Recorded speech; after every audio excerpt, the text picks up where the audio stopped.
Good morning, good afternoon, good evening, wherever you're hailing from. Welcome to another episode of Red Hat Advanced Cluster Management Presents. Today, we're going to be talking about a little bit of security and governance with OpenShift Platform Plus. I am Chris Short, host, showrunner, streamer to the stars, and one of those stars is Scott Barron. Scott, how are you today? Chris, I'm good, man. You're always too kind to us. You give us such an easy entry into your platform. Thanks for having us. We love your show, big fans.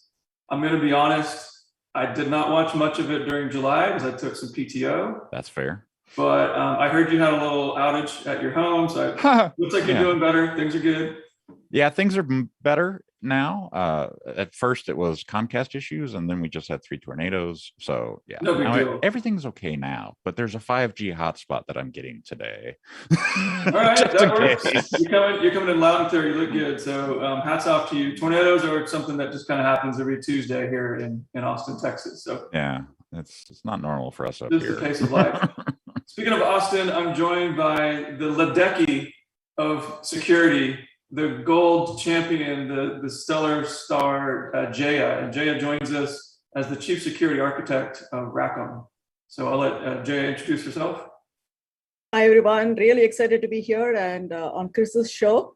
It's always fun. I am the Chief Security and Governance Architect for Red Hat Advanced Cluster Management. We'll be talking about how ACM can help you and comply to enterprise standards. We'll also talk about the OpenShift Plus bundle that includes ACM along with ACS, our new star in advanced security. Talk about that a little bit, how they all come together to help meet your compliance and governance needs. I've been working in the security space for over 20 years, and I'm very excited to be here. Thank you. Jay is a champion. Thank you for joining us today. And we're also joined by the LeBron James, another gold member star of the team here, Gus Parvin out of Raleigh. Go ahead and introduce yourself. Hey, I'm Gus Parvin. I'm on Jaya's team. I'm one of the developers on the governance, risk, and compliance team. I'm here to just show off some of the work we did for the ACM 2.3 release. We've got some cool features coming, some Ansible integration, some templating. So it's exciting stuff. We're excited to show it off. Yeah, we're fired up, Chris. We actually have a GA coming out in 2 days. I think the announcement went out last week. There's a boatload of technology that we've stuffed into this 2.3 release. So Gus is kind enough to have a demonstration for us that we can weave in throughout our conversation. But yeah, again, really, we just want to talk about the importance of security within our portfolio, how ACM brings that forward into the Platform Plus, as well as ACS, as Jay was talking about. We really want that unified message to come through, and we're working hand in glove with not only OpenShift, but also the ACS team to make sure we have a consistent delivery. So you'll start to see more of that as our roadmaps converge. For example, today we're going to talk about how we can deploy the ACS Central. And in the roadmap, we have plans for how you can deploy the ACS sensor. So all the bits and pieces that go out to the managed clusters and ensure that they're feeding in to one central hub interface. Nice. So lots of good work that we've been doing. Folks like Gus who've been working day, night, and weekend to make it happen, and Jay keeping them all tap dancing to the right beat. So what do we want to do first, Jay? Do we want to take a look at kind of our overall picture and where we're headed? Yeah, I think it'll be good to first do some level setting. I don't want to spend too much time on charts, but I think maybe a couple of charts just to walk through and level set the concepts and the architecture. And then I'm going to give Gus a lot of time. I'll show a little bit of the demo for some of the existing controls enforcement points that we integrate with, like Gatekeeper and such. And then I'll let Gus show off the cool stuff that is coming in ACM 2.3. Okay. Nice. Okay. So do you want me to go ahead and share my screen? Yeah, let's bring it up. Okay. Yeah, and Chris, keep us posted if any questions come through. We'd love to take them live. Yeah. Yeah, we'll do. Okay. So typically, when customers are transforming from their traditional IT infrastructure to adopt cloud, one of the key things that they worry about is how do I meet my security compliance and governance needs? So, and these needs are driven by both trying to meet their enterprise security requirements, enterprise software engineering requirements, etc. And also for customers who are in highly regulated industries, whether it's healthcare or financial, they have to meet regulatory compliance requirements, whether it is PCI or HIPAA, or for federal customers, meeting FISMA, FedRAMP, all those requirements, right? So, and if you think about the ops person or the site reliability engineer who's operating the cloud platform, they really are not experts in every aspect of security. And if you look at how to secure a cloud platform, you have to focus on so many different aspects of security, right? You have to focus on authentication, authorization, role-based access control, data in transit protection, data address protection, etc. So how do you ensure that you're operating the cloud platform to meet all these security requirements? And how do you make that easy for the SRE? So this is where our approach is what we refer to as policy-based governance. So what we mean by that is to codify the best practices as policies and have those policies authored by the subject matter experts for the particular control area. And then using a GitOps mechanism where you manage policies just like source code. So you have all your policies sitting in Git. And then you use a mechanism called subscription to deploy the policies onto your various managed clusters. So the conformance to the enterprise standards as well as regulatory compliance standards become like a push button automation. So that is really our vision, right? So that's what we mean by policy-based governance. And if you think about it, how do you implement policy-based governance is you want to ensure that all the various controls, whether it is for security or resiliency or software engineering, they're all configured to the desired configuration state. So that's where the configuration management becomes the mechanism you use to implement policy-based governance.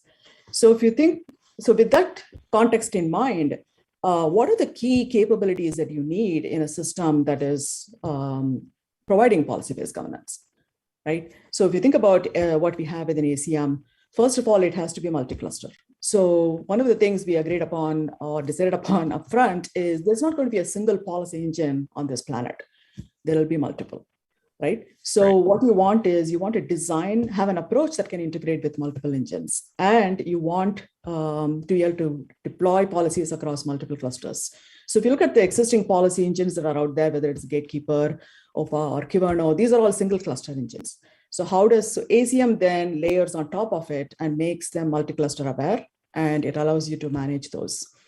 And our policy framework is extensible so that you can easily integrate both Red Hat and third-party policy enforcement points. So for example, when Gus shows off the policy collection repo that we have, which is our upstream community for collaboratively building out policies, you will see that we have policies contributed by third-party vendors that we work with, like Sysdig, Synapses, et cetera, right?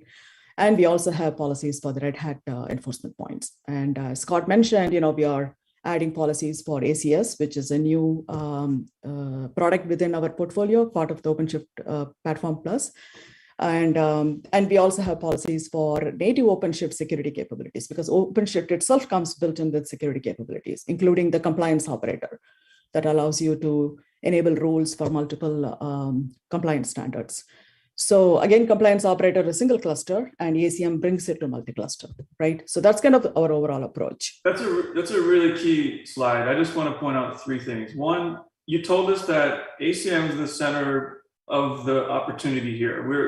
We're bringing the multi-cluster management capabilities and distributing that out to the stack. Two, we have an open policy. We have an open framework around policy and an open framework around tools. We know that there's not just one single tool in the market. We know that customers already have a preferred player. We want to make sure we can work with that. Mm-hmm. So look at this list of third-party PEPs, the list of community policies that we have, and I'll put that repo in the chat. Oh, it looks like somebody already did. Thank you. Jenny did. Thank you. Yeah, so spot on. Thanks, Jenny. And then the third part of that is, again, in looking how ACM drives that capability out at the multi-cluster way, looking at how we can to start to adopt and do it all with GitOps. I'm sorry, but I was just on a call this morning where they said that so-and-so is out of the office and all of the Ansible scripts are on his desktop. Oh. And I was like, okay, this was a customer call, and I had some sympathy for it, but I was literally like, man. I kind of am not sorry, but I'm sorry. So, we don't want that to happen to you, dear customer. We want you to have a central code repository, and the YAML-based mechanism, the YAML-based approach, really is a readable, straightforward code that we have for our policies. And that's stored in code, it's stored in a repo. That's your centralized source of truth that you can spray across the entire fleet. So I love this slide because it really hits those 3 points to home. Sorry, Jay, I threw you off a game, but I think it's important to understand the value of the situation here. You don't really have one tool that can do it all. Right. Yeah, and I'm glad you chimed in, Scott, because somebody told me that it's always a good mechanism to have 3 things to remember. If you go beyond 3 things, people tend to forget. So when I put this chart together first, I had many bullets, right? And then somebody gave me the advice, distill it into 3 things. So and you got it in before the 15-minute mark. So hey, we're doing great. Okay, cool. Okay, let me be quick here because I don't want to give Gus a chance to show off things. So the overall, I'll just talk high level to this diagram. I know the words are tiny. That's because we have too many cool things to talk about, but the following charts have broken this up. But from this diagram, just take it that we have a management hub, which is from where we orchestrate the policy deployment and governance. And then you have the managed clusters on which the policies get deployed. And then you have various policy enforcement points on the managed clusters that consume those policies and return results back. And then on the right-hand side, we integrate with enterprise tools because we want to play into the current processes customers use to achieve their regulatory compliance and enterprise standards compliance goals. Okay, so this kind of breaks that down. So on the managed clusters, I just wanted to highlight here that if you think about policy enforcement points, what they are doing is they are basically providing you capabilities. And again, I want to emphasize the fact that ACM allows you to manage not just security aspects. You can also manage resiliency aspects. You can manage software engineering aspects. Example of resiliency is you want to make sure that the Linus probe is running, enabled on your pods. Example of software engineering is you want to make sure that a particular version of Kafka is used, right? So ACM allows you to do all that, right? And then these PEPs enable some technical controls, and those technical controls then map to compliance standards. And you could have a single technical control map to multiple compliance standards. And if you look at the ACM dashboard that I'll show you, you'll see that we kind of provide you that mapping. And then I wanted to highlight key things that are coming in ACM 2.3 that Gus is going to show off. One is something which we call templatized policies. So why did we introduce templatized policies? Because what happens is there are certain policies where we have managed cluster specific information that is needed. Okay, so then today, meaning prior to ACM 2.3, you will have to define a policy per managed cluster if you need something customized like that. What we have added in 2.3 is the ability to templatize so that you define a single policy. You can then templatize it to apply the particular configuration for specific managed clusters. And you can do that if you want a particular secret that you, for example, populate it onto the managed cluster from Vault, or a config map, or a cluster claim, which is specific to the managed cluster. So those are all different ways you can templatize policies. That is one key capability. The second one I wanted to highlight is the integration with Ansible. I consider this one of the key features of 2.3 because this now brings governance and automation together. Okay, so customers are already using Ansible to automate many of their IT tasks today.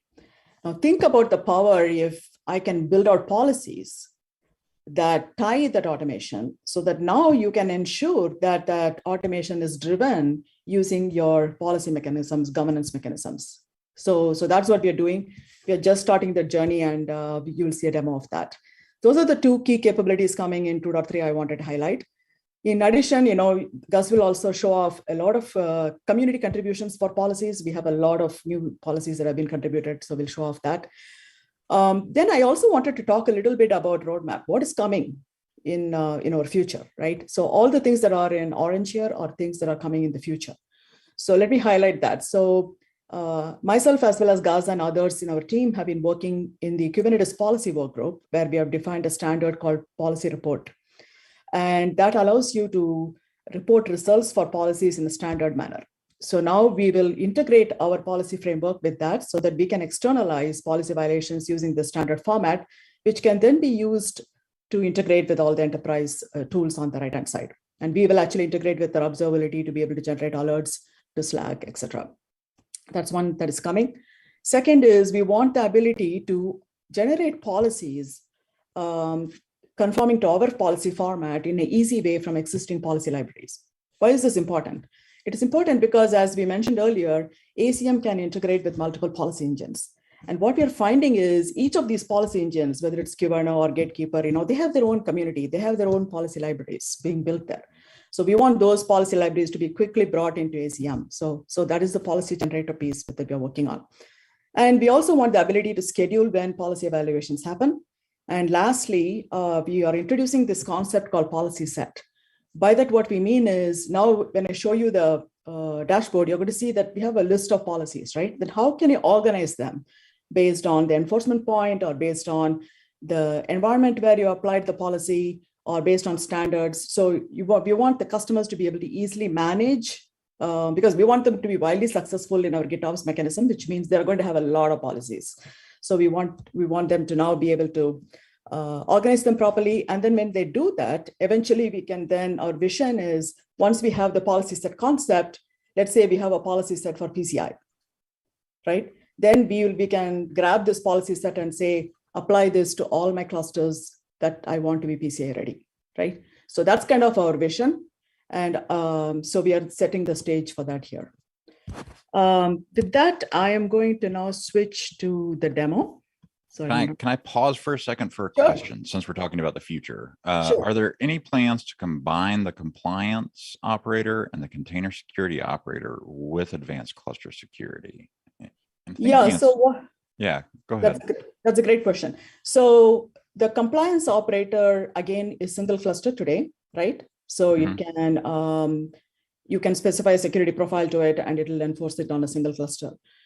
There is already work in progress to integrate the results of the compliance operator into ACS. And it is already integrated into ACM today. And I'll show you that. And the difference between the integration with ACS and the integration with ACM is more focused on a high-level integration, right? Whereas ACS is going to have a more drill-down integration because ACS is more focused on advanced security. So it will have more the drill-down views and it will allow you to map those violations to risks and, more focused on security aspects, right? So that's one. And the second question you asked is container security operator. The OpenShift platform plus includes both QA and it includes, as part of that, the container security operator, and it includes ACS and ACM. The container security operator focuses only on QA today, whereas ACS is able to detect vulnerabilities across multiple repositories, right? So I expect that those two capabilities will kind of converge together. Yeah, okay. Well, that makes sense. Thank you. Any other questions before I quickly show this? There's not. Okay. Thank you. So this is our Acm Console, and if you go to the governance and risk view here, okay, hopefully it will come up. I hear you clicking it. Yeah, there you go. There you go. So like I said, right at the very top, we have the summary, the PCI, the standards-based summary. So this is where we will introduce that policy set concept, where you will not only see the standards, you will also see things like my production environment has these policies, or you will see a box says Gatekeeper, right? These are all the Gatekeeper policies I've deployed. So you'll see that in the future. So I want to show here the Gatekeeper integration we have. So for Gatekeeper, we have a policy that deploys Gatekeeper operator. So again, one of the key capabilities ACM has is this config policy controller, and that basically can distribute any Kubernetes resource. If you think about how an operator is configured, it itself is a Kubernetes set of resources, right? So we are basically using our config policy controller to author a YAML, and then we can then deploy any operator, actually. I'm just showing you Gatekeeper as an example here. And I wanted to show you a Gatekeeper policy. So this is a policy for liveness probe, the resiliency policy I talked about. So you see here that this policy is configured properly. So that's why that is set to compliant. And there are two things we can do. The way Gatekeeper works is Gatekeeper is a bridge for OPAR to Kubernetes. It installs itself as an admission webhook. And when we deploy this policy, it is going to check on any new resources that are getting created, Kubernetes resources, whether they comply with the policy or not, and it will block things, right? So that will be the admission violations if something is blocked. The audit violation is what if you deployed the policy and you already had resources prior to that, right? So Gatekeeper also has the ability to periodically audit and report on violations as well. So that's what you're seeing here. So there are some audit violations and there are some admission violations that we are showing here. The other thing I also wanted to show quickly is the compliance operator. So for the compliance operator, again, it is the operator. So we have a policy that can be used to deploy this operator. And you can see it is in place for both the local cluster on which the hub runs, as well as the managed cluster. And then to the compliance operator, you can configure multiple profiles. And as an example, we have this E8 security scan profile defined here. And you can see that it is doing the scans and then reporting violations. So you can see on the managed cluster here, there are violations. I can click on the details and I can see for the various rules it is checking what are not compliant, right? Yeah, so that's kind of that's a big whoa. You don't want to run this on your home lab, Chris. I think you might come on. You don't think my home lab's fully secure? you know, big money, no whammies, that kind of thing. Keep your fingers crossed. Yeah. That's in the case of ACS, you will now be able to go into more next level of detail here, right? So you'll be able to actually see what is a violation, how can I fix this violation in all those details, right? So that's the drill down capability ACS brings in, okay? So at this time, I'm going to pause, take any questions, and I'm going to turn it over to Gus. Yeah, thank you. What's cool is I know the ACS roadmap is a mess with priorities right now, right? They just went through an acquisition. They're under pressure to go full speed open source. They're trying to figure out how to integrate everything with OpenShift and make it, peanut butter and jelly. We've been there. We know, Chris. They're running hackathons. They're running it all. They're doing it all, and yet they managed to produce an operator in about 2 sprints. Maybe it was 3. Maybe I'm over exaggerating. But what's awesome about that is it accelerates the adoption of the ACS Central because it's an operator. We can now proliferate that onto the hub. We can start to have that story where ACM is the central management focus of the platform plus of OpenShift platform plus portfolio piece. It's a lot of P's. And then what Gus is going to show us here is driving forward that message with his opportunity to show us how it all works together. So Gus, I can see your screen. It looks like you're ready to run with it. All right. Yeah. Thank you, Scott. So yeah, I do have a bunch of different policies deployed. So I'm jumping right in. Assuming you've gotten the background that Jaya kindly provided, and Scott's right. We do have the ability to quickly and easily deploy operators. The advanced cluster security central server is certainly one of them that we can deploy. I've got it deployed. It's one of the windows I have open somewhere here. I believe it's this one, right? So advanced cluster security is one of the policies that now have been contributed to our policy collection repository. So getting that central server up and running on your ACM environment is now quick and easy. And a lot of that is a lot of thanks to them making it an operator, and that's available in their latest release. Another aspect of what I wanted to show is, here's our list of policies. This is what you see in 2.3, and there's something new here. It's this automation column.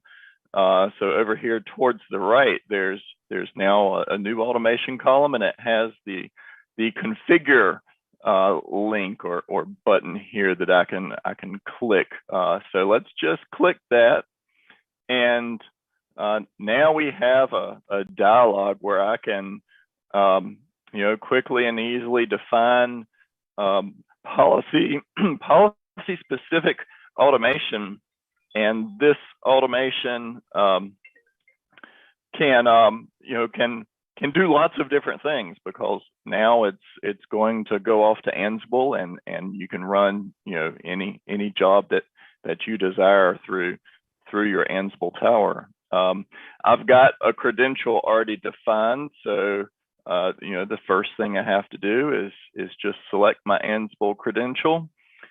The next thing, and I'm zoomed in a lot, you know, when you're looking at this, maybe on your high definition monitor, you can see a lot more of the things on the screen at once, but I want to zoom in so it shows up well. The next thing is the template I want to run. So which Ansible job template do I want to run? And I've got one here, a policy compliance template. I probably should have put Slack somewhere in the template name, because its goal is to send a Slack message when I have a non-compliance. Nice. The next things here are the extra variables. So you got to do some typing here, and I'm going to cheat. I'm going to copy and paste. So you don't need to read what I copied. I don't think that's cheating. I think that's just having your source code available. That's right. And I'll mention real quick, you know, what my copy and paste is. You know, I'm providing the policy name as one of the variables, the namespace, and the cluster name here, and that's just because my particular Ansible job, you know, uses these fields, and we'll see that in a minute. In general, it's a good idea probably to have the policy name, so you'll know, you know, what triggered this violation. It's something that, you know, you just need to specify as one of these extra variables. So customize your job.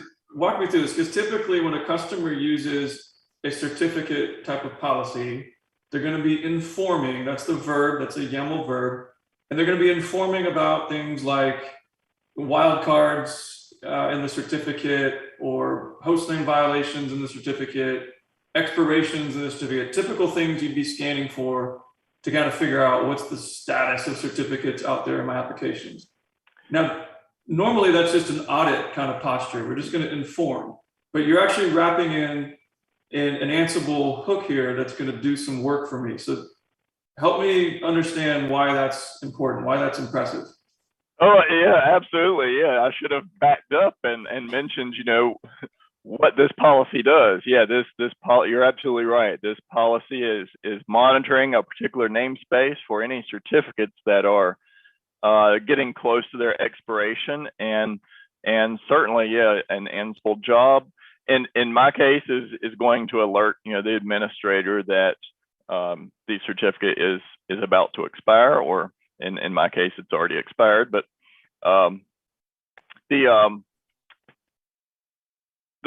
what you can do with the Ansible job, of course, is you can work on, you know, remediation to make sure the certificate is getting properly refreshed and rotated, or the sky's the limit on what you can do with your automation. It could make you a peanut butter and jelly sandwich. I'm pretty sure there's a playbook for that somewhere out there in the Ansible galaxy. But that's kind of the fun, and I probably shouldn't use that word, but that's the value, right? The customers have come forward and said, we love the auditing perspective, but we need more. We need to be able to touch things off cluster. We need to be able to work with infrastructure tooling that our cluster admins don't necessarily get to play with.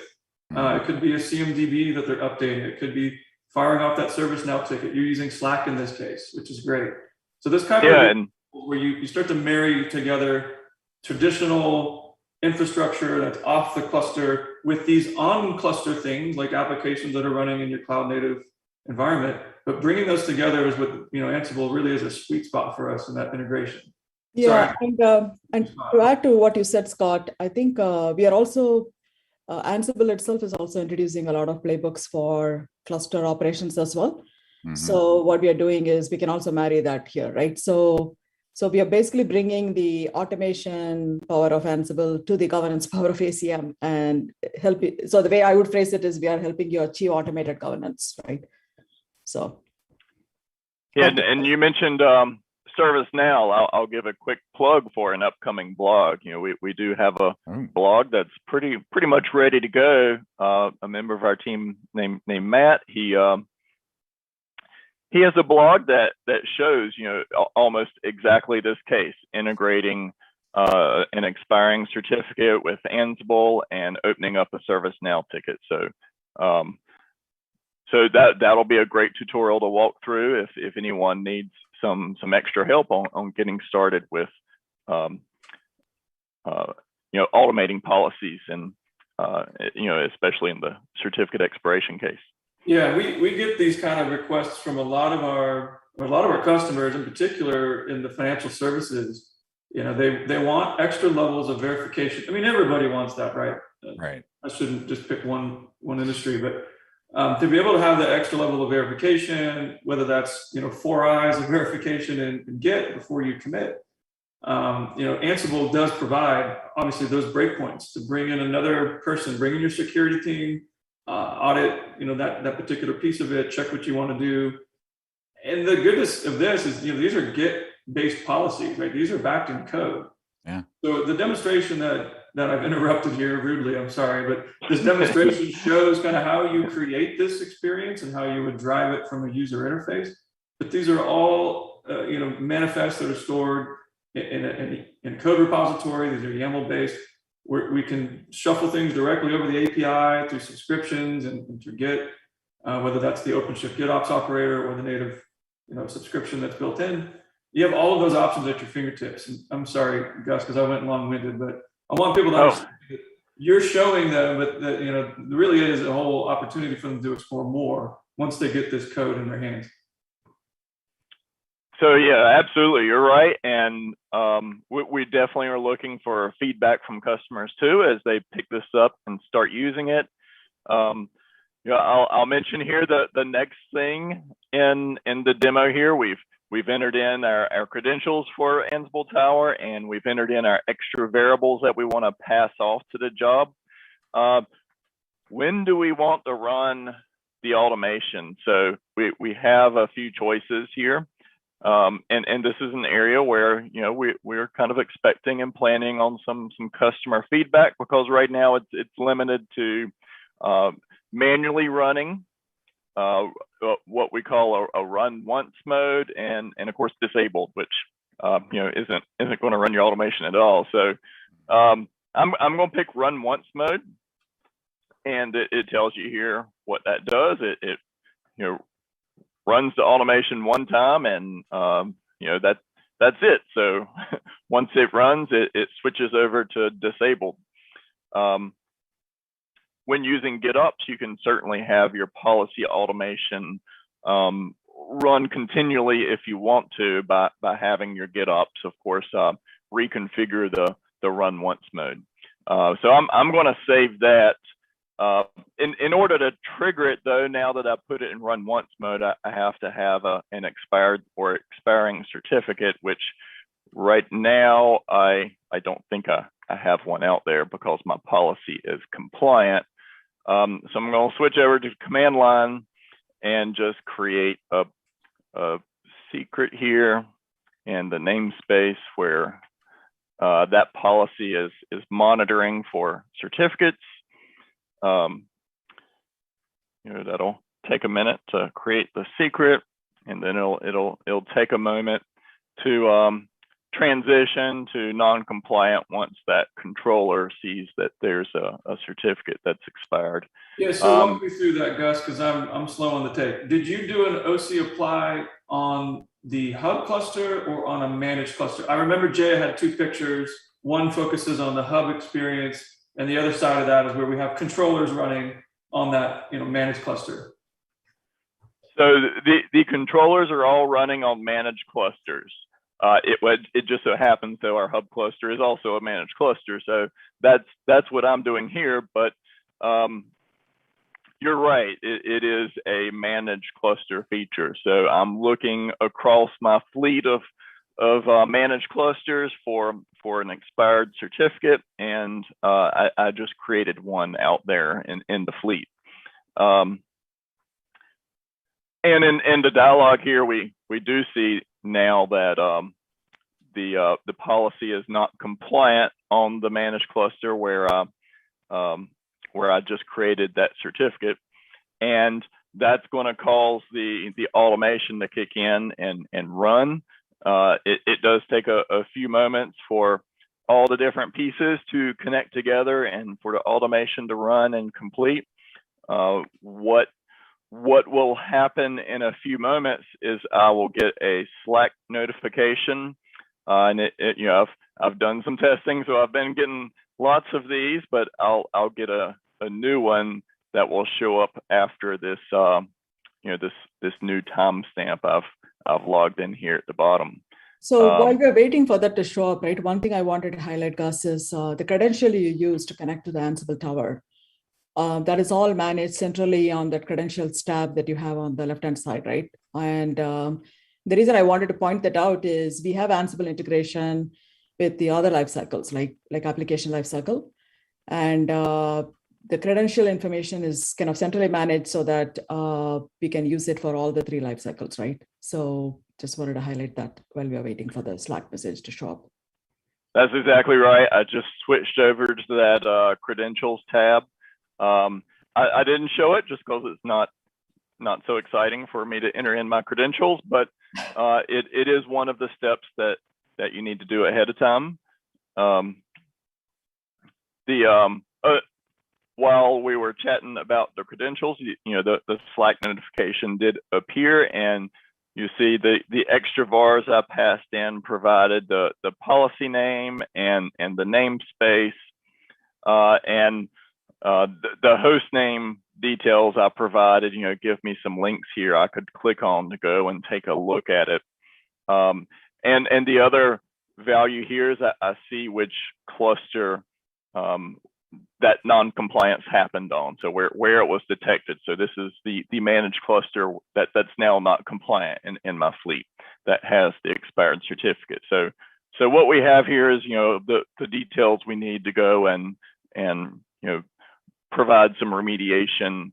In this case, because the Ansible job is you know, notifying and not remediating. So Gus, I just wanted to add one more thing, right, which is our policies can operate in inform mode or enforce mode, right? So when you operate in enforce mode, we automatically make sure that the cluster is complying to whatever standard you have set in that particular policy. Say for FCD encryption, you know, if we enable encryption and somebody went off and disabled the encryption, we'll put it back, right? If you operate it in inform mode, then what happens is you will see a violation, like what Gus is showing here for the certificate, right? So what it allows you to do is, if you are a customer who has to follow certain enterprise processes, operational processes, where I need to open a ServiceNow ticket, right? Or I need to generate an alert to some incident management tool, etc., right? If that is your operational process and you want to follow that and still use ACM to provide that policy-based governance, this is a one way to do that, right? So you're kind of bringing the 2 worlds together, where you can still apply policy-based governance and you can still meet your IT operational processes standards. So I just wanted to highlight that. Yeah, that's a great point. And I'm going to hit the hammer again. The credentials area does open your eyes, right? It shows you that now this Ansible credential can be used in other parts of ACM, right? So credentials becomes a center point to your story, Jaya, which is, we know that Ansible lives everywhere in your infrastructure. We're going to use it in Cluster Lifecycle. We're already using it. I mean, sorry, what I should say is, we know that you're going to use it in Cluster Lifecycle. That's why we implemented it there in version 2.3. It has already been in Application Lifecycle. It comes up to full GA. And now it's in governance. So in all of our core pillars, all of the areas that we expect our customers to interact, we've brought Ansible integrations into that space. And that's why it was important to start to elevate that story as a credential. It's something you're going to interact with more and more over time. Let's keep track of that for you, so you don't have to, you know, manually put that in a bunch of different UIs or a bunch of different YAMLs. Right. And to follow up on that, Scott, this also helps us in our roadmap to integrate this credential management capability with external secret management tools, right? Whether it's HashiCorp Vault or, you know, all those, because that's another enterprise requirement. So So the first step toward that is to first consolidate all our creds in one spot. Now then we can do that integration. Back to you, Gus.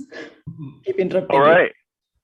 No problem. I'm going to use the next Ansible example to try to transition some and kind of show off Ansible, Gatekeeper, and our new template support a little bit. So let's see how this goes. I'm quickly going to go through the same procedure as before.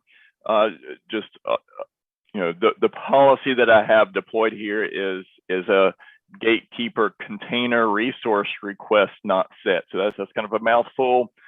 Basically, you can use Gatekeeper to stand as sort of a guard in your Kubernetes environment and not let things in that don't comply with your standards.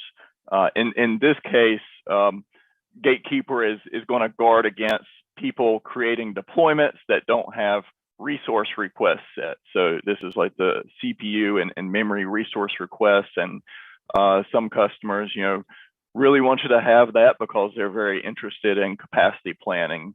So here we go with that's kind of the quick background on why you might want this policy, but I'm going to go through now some automation with this policy. So we want some automation to kick in when it happens, and we're going to use just the same automation here because I'm really going to try to tie some things together here a little bit.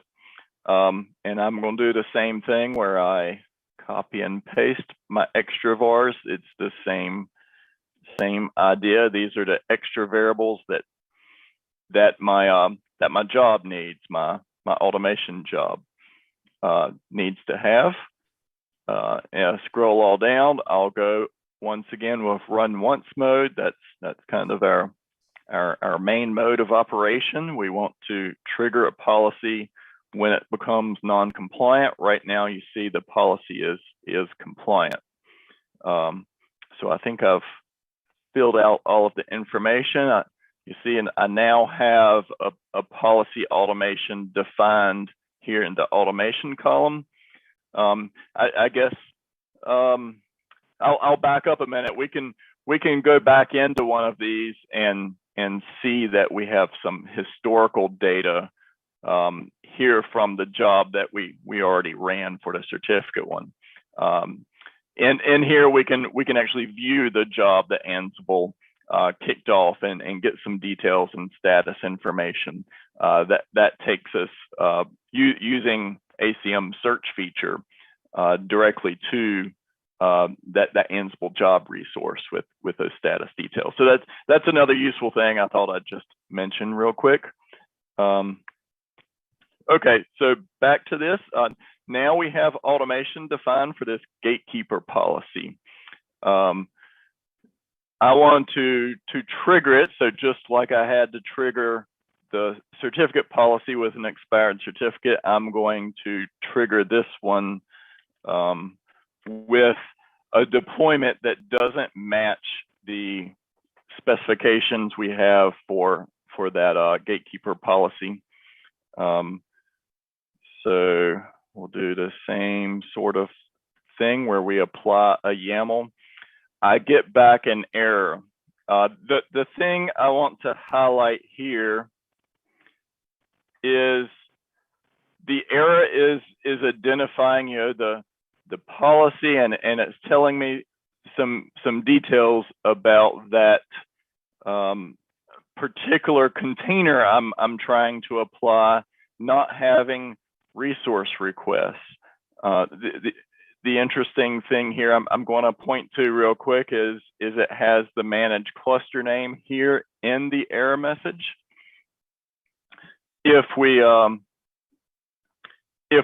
go and take a look at the policy that I wrote for this, all right, I gotta remember where I put it. We're all on the edge of our seats. Get the popcorn, folks. So Gus, just to connect the dots, right? So really what really happened here is the Gatekeeper admission controller is basically blocking this, right? Is that what happened here? That's exactly right.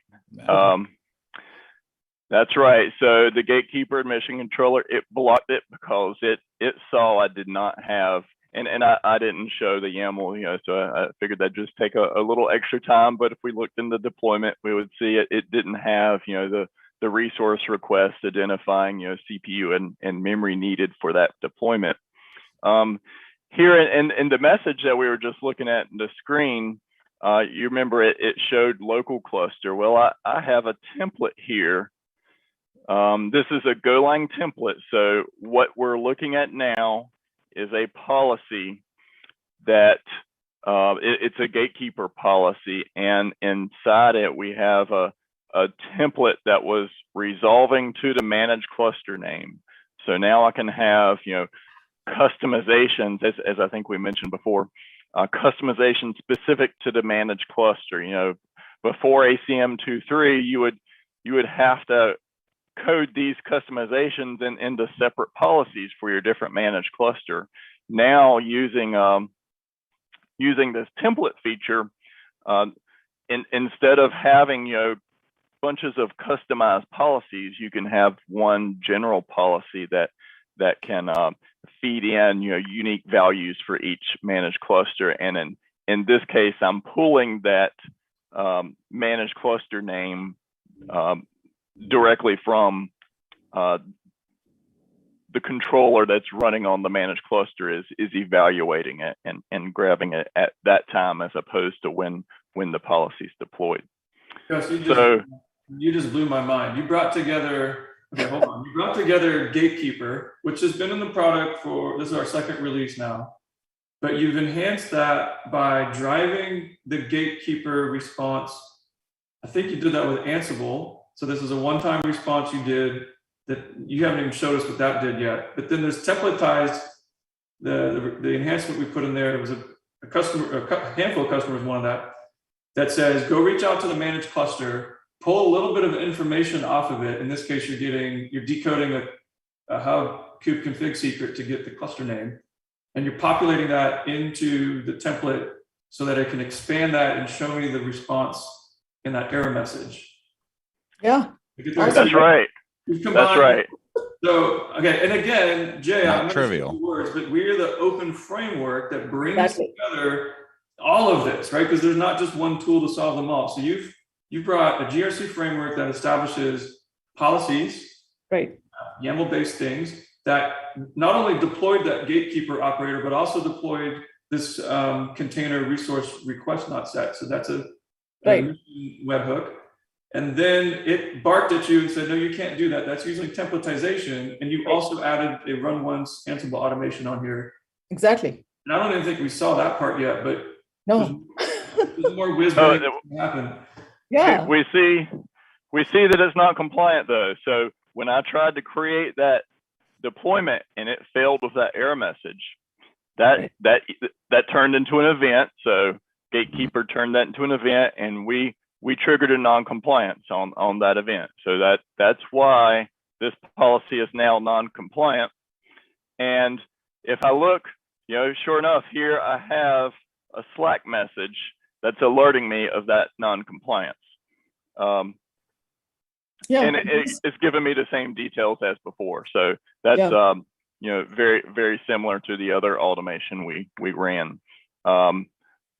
Yeah, Scott, you did a great summary of the three, right? I also wanted to chime in. I know we keep interrupting us, but I wanted to chime in and say that this is another example. This Gatekeeper policy is an example, I would say, of software engineering standards, right? So if you have such standards in your enterprise and you want to enforce them using ACM, you can do that, right? So whereas what I showed you earlier in the Gatekeeper policy was focused on resiliency, right? And then obviously we also showed you security related aspects, like Gus showed you the certificate expiration one, and I showed you the compliance operator one, right? So you can see that ACM covers a breadth of these things, right? And you can basically bring all those into governance, and you can now automate it using Ansible. So that's kind of the power of the thing. And the templatized policies actually allows us to scale for forward use cases, right? That's really why we added that. So just Jay, as a developer, and I'm not even going to do an injustice to the strength of developers in this world to pretend that I am one. But if I wanted to be a developer, and if I wanted to just put in my willy-nilly code, you wouldn't even let me, because you are, as a central IT, you've already defined governance about what I can contribute and commit. Exactly. As a developer, I can't do that. Nice. You got it covered. Yeah. Yeah, and that's kind of the value that there's two personas in play here, right? There's Susan the developer, and there's Johnny the central IT, and they're working together to create a consistent end-to-end security posture across their environment. They can't get away with just not putting the appropriate requests in these systems. So I love seeing that, Gus. I think it's awesome the way you brought that all together. It really shows the end-to-end story of these. Yeah. Centralized IT fashion. Yeah, and I would say, we're not really making the life difficult for developers, right? What we are trying to do is to give them, instead of, for example, right, you run an application, it consumes a lot of resources, and then you get into trouble, right? And then you are called on a weekend to fix the problem, right? We don't want to get into that situation, right? We want to define these standards. We want to detect when you're deploying to make sure you're complying to those standards. Will help you do that, right? I think that's kind of the approach here. You're shifting left. I don't want to make something that's going to cause us to shoot ourselves in the foot. You're informing me as I'm committing my code and attempting to run it. You're saying, hey, put some guardrails on what you've just created. You could easily crash an entire cluster if you're not careful. Yeah. Exactly. All right, just real quick to kind of wrap up that little segment on the deployment that gave back an error. I just deployed one that did not give back an error. So this assumes someone figured out what they didn't do. They made the changes, and to take a look at the deployment to see what the changes were, they added the resource requests and limits, which is what Gatekeeper was expecting to have provided. So that kind of wraps up that part of the demo. The next thing I wanted to show was just another example of using templates, and that one will be in this particular policy. We won't talk too much about what it does, but the key thing, if I can get it to show up on the screen,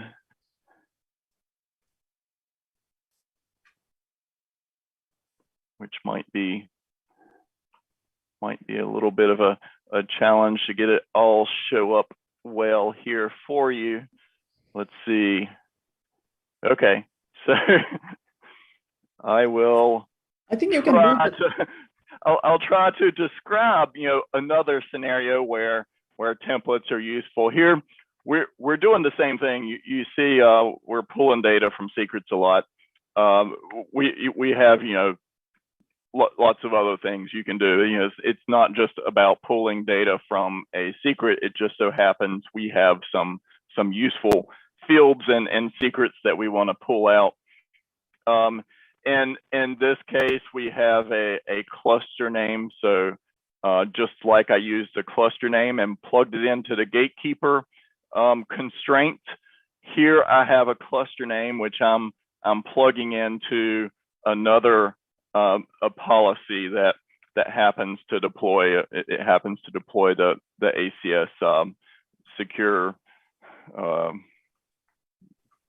I forget the name of it, but the secure cluster service, I think. So basically, their version of a managed cluster, and that way, when you take a look at their console and go into their configuration and look at their clusters, what you see, or what you probably can't see very well, it says local cluster and Twitch-test.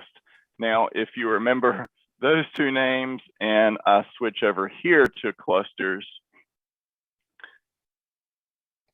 and scroll in here, I have two clusters, one called local cluster and one called Twitch-test. So here we have a case where you can make some consistency between different things. So you can have a policy that makes sure as you're deploying operators and different resources across your enterprise, now you can try to make sure you have some consistent naming. Where ACM likes to use the managed cluster name for managed clusters, well, you can make sure you have policies that are also using that name. And one last plug for templates here in our. Gus, what you just did is what you just showed, just to bring it to a higher level, is you basically showed a ACM policy that can be used to deploy the sensors on the ACS or the ACS secure services on the managed cluster. And by kind of using the templatization capability, you're able to ensure that the name by which ACM knows that cluster as well as ACS knows the cluster is the same. Right, and we haven't actually published a policy that does that yet, but that's the idea of what we want to do, certainly, right. And where we'd want to go. Yeah, it is cooking. The policy is still cooking in the kitchen as we speak. Okay, keep going. Here's another one. The same thing. Obviously, our community is going to start having some templates in policy. So this is something you want to be aware of when you start donating to our community, or hopefully you start using our community of policies. And but you need to be aware. We're going to try to make sure we clarify in the policies that this policy uses a template, and that means you need to be on ACM 2.3. Here's one we're in the process of having donated. You see the same kind of information here inside a URL. So here we have we talked about the case where a message was getting updated, and then we talked about the managed cluster cases. Here's a URL for some audit logging. So it's yet another case where these templates can be useful to help to help make the policies a little more dynamic and not so static, to where you would have to create content that works for everyone, or multiple versions of the content, right? Yeah. Hey, Gus, we are almost out of time. So given you are in the policy collection repo, do you want to just go quickly to the community folder and kind of show off some of the new contributions that we have had recently? Absolutely. We have had a lot of contributions to our community lately. And if we, so we'll mention a few things. We have a blog.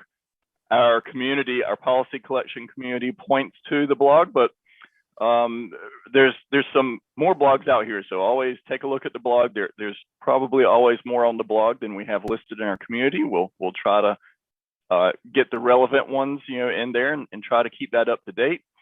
But we want to plug the blog. Here we have the community folder, which is where all of our community policies are donated. So drilling in here, we have the policies. Everyone that donates the policy, we tell them try to update this README file, so we get a nice overview of the different policies that have been contributed. We can highlight the let's see. There's the Advanced Cluster Security Central server was recent, and probably all of the ones after it would have been fairly recent. The local storage operator, I think, was donated very, very recently. It might have been today. Yeah. We have samples, so some of them show you just how you could do different things with policies, like in this case, how you would use a config map to help provide some different configuration values to your managed clusters that could be used by policies or applications. Labeling managed clusters. Here's a policy to deploy a start manager's operator. External secrets. There's a Caverno. There's Red Hat single sign-on. There's schedule ingress controller. all of these have been very recent. Pod disruption budget. I really can't go through all of them. There really have been just too many recently for me to even read off. And LeBron James up against the clock hits the slam dunk. I think we're out of time, Chris, but the point is, these community contributions do get elevated to stable over time. Mhm. Help us understand what's important to you. Help us understand what we need to bring support to. So join us in the community, have your say. Again, these graduate from community to stable over time. Well, we might be out of time. I know we have more content, so we do plan to come back to your show if you'll have us. Awesome. Oh yeah, always, Scott. You always bring it, and I love you for it. Thank you again, Chris. Thank you, Jaya and Gus. You guys are fantastic. Thank you for all the good work you do. Yes. Thank you. thank Chris. you. So much. Thank you to the audience for watching. We will see y'all tomorrow morning for the Level Up Hour at 9 a.m. Eastern, 1300 UTC. And thank you, Gus, Yaya, Scott, as always. Really appreciate y'all coming on. This has been a great show, and I will see y'all soon. Cheers, buddy. Stay safe. You too. Thank you. Bye-bye.